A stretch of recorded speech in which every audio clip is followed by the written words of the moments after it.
Welcome to Sudhi's kitchen. இன்றைக்கி நம்ம பார்க்க போகிறது இட்லி தோசைக்கு நம்ம சிம்பிளாக செய்யக்கூடிய ஒரு குருமா தான் பார்க்க போகிறோம். ஸோ இந்த குருமாவில் நம்ம எந்த வெஜிடபிள்ஸுமே ஆட் பண்ண போகிறது கிடையாது. இதை ஒரு 10 நிமிஷத்தில் சூப்பராக செஞ்சு முடிச்சிடலாம். இதுக்கு நீங்கள் வதக்கி அரைக்கணும் அப்படிலாம் கிடையாதுங்க. டக்குன்னு எப்படி இந்த குருமா பண்ணலாம் அப்படிங்கிறத பார்க்கலாம் வாங்க. இதை இட்லி, தோசை, சப்பாத்தி எதோடு சர்வ் பண்ணாலுமே ரொம்ப ரொம்ப நல்லாயிருக்கும். வீட்டில் எதுவுமே இல்லை, தக்காளி வெங்காயம் மட்டும்தான் இருக்குது அப்படின்னா நீங்கள் சிம்பிளாக இந்த குருமா செஞ்சு கொடுக்கலாம். வாங்க இதை எப்படி பண்ணலாம் அப்படிங்கிறத பார்த்தோம்.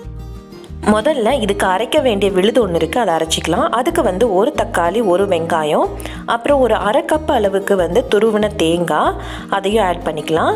அப்புறம் முந்திரி பருப்பு, அப்புறமா கொஞ்சமாக கசகசாவை வெந்நீரில் ஊற வச்சுருக்கேன், அதையும் ஆட் பண்ணிக்கலாம். அப்புறம் இஞ்சி, பூண்டு இதையும் ஆட் பண்ணியாச்சு. இப்போ இந்த கசகசா வெந்நீரில் கொஞ்சம் நேரம் ஊறினா தான் உங்களுக்கு அரைப்படும், அதனால் அதை ஊற வச்சு இதை ஆட் பண்ணிக்கலாம்.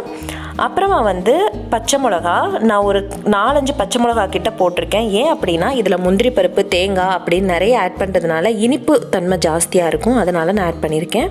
அப்புறம் சோம்பு, இது எல்லாத்தையுமே நம்ம கொஞ்சம் தண்ணி விட்டு நல்லா மைய அரைச்சிட்டு வந்துடலாம். ஃபைன் பேஸ்ட்டாக அரைச்சிடலாம். ஒரு கடாயில் கொஞ்சமாக எண்ணெய் சூடு பண்ணிவிட்டு இதில் கொஞ்சம் தாளிக்க வேண்டிய பொருள் மட்டும் ஆட் பண்ணிக்கலாம். அதுக்கு சின்ன பட்டை, 2 பட்டை இருந்தால் அதை ஆட் பண்ணிக்கலாம். அப்புறம் 2 கிராம்பு ஆட் பண்ணிக்கலாம், 2 ஏலக்காய், அப்புறம் கல்பாசி போடுறதுனால ஒரு நல்ல ஒரு குருமா சால்னா ஃப்ளேவர் நல்லா கிடைக்கும், அதனால் இதை ஆட் பண்ணியிருக்கோம். அப்புறம் கொஞ்சமாக கருவேப்பிலை, அப்புறமா நம்ம குட்டியாக ஒரு குட்டி வெங்காயம் இருந்துச்சு அப்படின்னா அதை நல்லா சாப் பண்ணி ஆட் பண்ணிக்கலாம். அது நல்லா வதங்கட்டும், நல்லா டிரான்ஸ்பரண்ட்டாக வதங்கணும் வெங்காயம், அது வரைக்கும் வதக்கலாம்.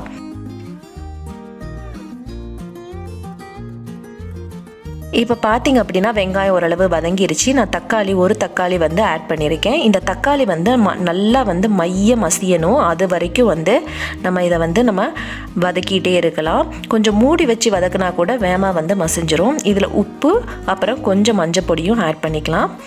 அப்போது அது சீக்கிரமாகவே இன்னும் வதங்க ஆரம்பிச்சிடும். இது நல்லா வதங்கிடுச்சு பாருங்கள். இப்போ நல்லா வதங்கிடுச்சு. இப்போ இதில் நான் கொஞ்சம் சில்லி பவுடர், நம்ம ஏற்கனவே பச்சை மிளகா ஆட் பண்ணியிருக்கிறதுனால நீங்கள் பார்த்து போட்டுக்கோங்க உங்களுக்கு காரத்துக்கு ஏற்ற மாதிரி. அப்புறம் ஒரு அரை டீஸ்பூன் அளவுக்கு மல்லித்தூள் ஆட் பண்ணியிருக்கேன். இதையும் நல்லா வதக்கிடலாம். ஸோ பச்சை வாசனை போயிடணும், அது வரைக்கும் நல்லா வதக்கிட்டு அப்புறமா நம்ம நம்ம அரைச்சி வச்சுருக்கிற அந்த விழுதை நம்ம இதில் ஆட் பண்ணிடலாம். ஆட் பண்ணிவிட்டு இது கொஞ்சம் நல்ல தண்ணியாக இருந்தால் தான் நல்லாயிருக்கும். ஏன் அப்படின்னா தேங்காய், முந்திரி இது எல்லாமே ஆட் பண்ணுறதுனால நீங்கள் எவ்வளோ தண்ணி ஊற்றினாலும் அது நல்லா கட்டியாக ஆரம்பிச்சிடும். அதனால் ஓரளவுக்கு 2 to 3 கப் அளவுக்கு நீங்கள் இதில் தண்ணி விட்டுக்கோங்க. இந்த பேஸ்ட்டை போட்டுட்டு இதை ஓரளவுக்கு நல்லா வதக்கிட்டு அப்புறமா தண்ணி ஊற்றி நல்லா கொதிக்க விடுங்க. கொதிக்க விடும்போது தான் உங்களுக்கு அந்த பச்சை வாசனையெல்லாம் போகும். ஏன் அப்படின்னா அதில் தக்காளி வெங்காயமாக பச்சையாக அரைச்சிருக்கும், அந்த பச்சை வாசனை போகிறதுக்காக நம்ம நல்லா கொதிக்க விடலாம்.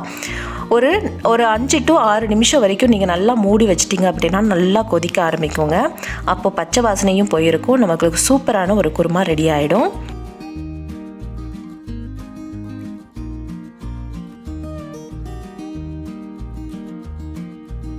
இப்போ பார்த்திங்க அப்படின்னா நுர கட்டி நல்லா கொதிக்க ஆரம்பிச்சிருச்சிங்க. அவ்வளோதாங்க. கடைசியில் நம்ம கொஞ்சமாக கொத்தமல்லி தழை போட்டுட்டு நம்ம இறக்கிற வேண்டியதான்.